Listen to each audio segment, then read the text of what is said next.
Whether or not we decide to actually grow up in life, at some point we do need something more practical and useful as people with families and all other kind of stuff. So today's video is going to look at 10 cheap and relatively fast and practical family cars that you can buy for under £3,000. Don't forget, in the UK, the prices in other countries might be different, and whenever you buy any second-hand car, maintenance, repairs, insurance, that's all the good stuff is important to remember. Let's try and hit 1,000 likes in this video. If possible, please do hit the like button down below and subscribe as well if you haven't already. But without further ado, let's get into the video.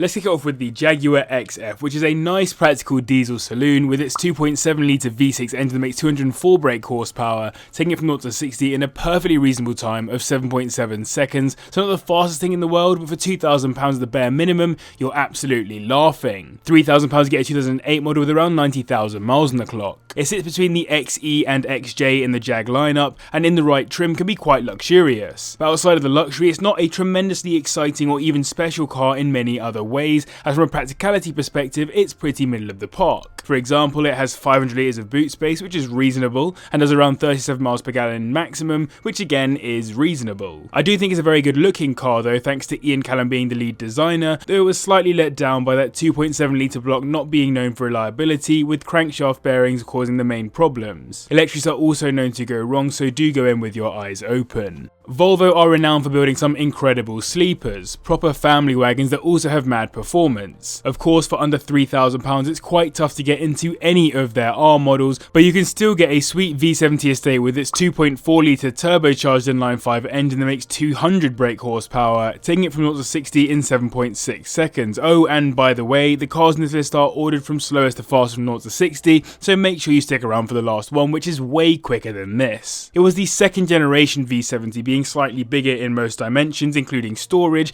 and lost a bit of the boxiness of the older models thanks to its designer being inspired by sports cars while drawing it up. It's obviously not by any means a sports car, but I would definitely agree that it's not bad looking. The key benefit of going for one of these though is the reliability, as other than some build quality issues I could find, owners seem to be well served by these. £2,000 around the lowest you'll find these for, and for £3,000 you get a 2000 example with 100,000 miles on it. Mercedes in the late 90s to late 2000s love shoving massive engines in non-AMG versions of their cars, and the ML500 is a perfect example of that. Despite being a family SUV, it has a 5 litre V8 engine in the front, producing 292 brake horsepower, which will get to 60 in 7.5 seconds. This first generation M-Class actually came to entirely replace the G-Class, which would have been a terrible decision by Mercedes. It was originally planned to be on the same platform as one of the most successful race cars of all time, the Pajero, but the deal fell through and Mercedes brought this to market instead. If you like Jurassic Park, you'll recognise it as it featured back in 1997 as the park car, and Jeff Goldblum even got a complimentary ML320 for his troubles. Sadly, it was heavily criticised on release for a lack of the expected Mercedes quality, which did get better after the facelifts, but still these are known for timing chain and transmission issues. You'll also have to pay our price limit for the car, as it starts at around £3,000 and it will have pretty high mileage for that kind of money. Many enthusiasts were saddened by the loss of Saab, but they have left us with quite a selection of sleepers, not dissimilar to Volvo in general vibe. The 9.3 Aero comes with a 2 litre turbocharged inline 4, which produces 207 brake horsepower, which means it'll go from 0 to 60 in 7.4 seconds. The 9.3 came as a convertible, saloon and estate, and of course the latter two are much more practical and in line with this video, but for the right family, maybe a convertible will do the job. It's a soft top though, so will need some maintenance. It's a second generation 9.3 and was meant to compete with cars like the Mercedes C-Class and BMW 3 Series of its time, though for our market in the UK, Saab remained a relatively quirky brand, so they're much less common. This is the most available car on the list within our price range, and you'll find them starting anywhere from around £1,000, while £3,000 will now be a 2009 example, though it's worth noting you can get the diesel 1.9 for this money, and if you're lucky, even the 2.8 litre turbo model with another 43 brake horsepower. Most problems I could find are electrical, with some resulting from the ECU. Onto our second SUV of the list. Taking sixth on the list is the BMW X5 with its 4.4 litre V8 engine that makes 286 brake horsepower and does 0 to 60 in 7.3 seconds. Though today they can be a bit ropey, on release they were mid-sized luxury SUVs for daily family use, but BMW did focus on road handling, so actually referred to them as SAVs, Sport Activity Vehicles. Irrespective, it was actually the first ever SUV SUV from BMW and came about a little while after BMW had acquired Land Rover, hence the car shares many components with the L322 Range Rover. BMW really didn't want to depart too much from their normal cars though, hence it was designed by Chris Bangle, who's known for many other BMWs, and it provides just over 60% of its torque to the rear wheels to feel more like the rear-wheel drive cars the company is known for. £2,000 the moment you'll find them listed for, and for £3,000 you get a 2001 example with around 100,000 miles on it. Electrical problems were the most common ones I could find on these, but there are also known issues with the fuel system and brakes. I hope you guys enjoyed this video, but before we continue, I wanted to ask you a quick question. In the comments down below, please do let me know what you think the perfect type of family car is. For me, I would go for an estate. For you, it might be something different like an SUV or a saloon or whatever it is. I personally think estates are the perfect family cars. Let me know your thoughts in the comments down below. These are very hard to come by, but every so often you'll get yourself into a Vauxhall Zafira VXR for under £3,000 with obviously pretty high mileage. Irrespective though, what a mental car with its 2-litre turbocharged inline-4 engine that makes 236 brake horsepower, taking it from 0 to 60 in 7.2 seconds. Not bad for an MPV. Basically what Vauxhall did was take the formula they had with the Astra VXR and make it a bit bigger, given the two cars share many parts and look very similar too. The Astra is a bit more dynamic though, which you can expect considering this is literally an MPV and a large one at that, which could definitely handle busy family life while also being a bit of fun on the roads. To be honest, I think the real enjoyment factor from these comes in knowing that they're incredibly rare, and the odd car person is going to look at one and think, wow, that's crazy, no one has those. Engine problems are pretty in line with the Astra too, as they struggle with their belts, water pumps, gearboxes and turbos. One of the kings in this sector of cars is the Audi RS6, but of course your £3,000 is never stretching that far. It will however get the car the RS6 is based on, the A6 Avant, with the 3-litre TDI V6 which makes 221 brake horsepower,